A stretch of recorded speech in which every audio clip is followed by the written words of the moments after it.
Bonjour à tous, alors aujourd'hui je vais vous expliquer comment organiser des données. Alors pour organiser des données, on peut utiliser un tableau.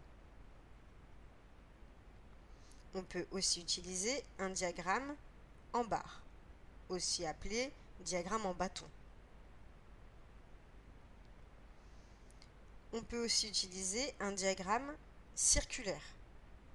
Donc je vous donne un exemple avec la saison préférée des élèves. Alors pour construire un diagramme circulaire, il faut tracer un tableau de proportionnalité, pourcentage, angle.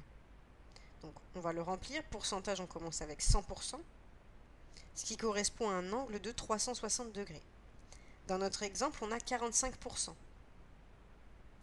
Et là, il ne reste plus qu'à faire un produit en croix pour obtenir la valeur de l'angle.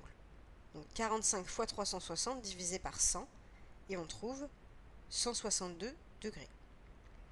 Donc ensuite, on prend son rapporteur et on va tracer un angle de 162 degrés.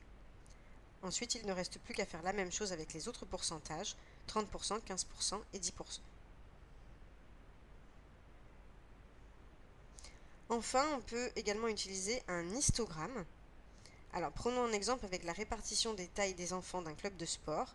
Donc, on a 4 enfants qui ont une taille entre 130 et 140 cm, 10 enfants entre 140 et 150 cm, et 6 enfants entre 150 et 160 cm. Donc, on trace un histogramme. Attention à ne pas confondre avec un diagramme en barre. Voilà, donc le cours doit être copié dans la partie gestion de données de votre cahier et vous trouverez le cours juste en dessous de cette vidéo. À bientôt.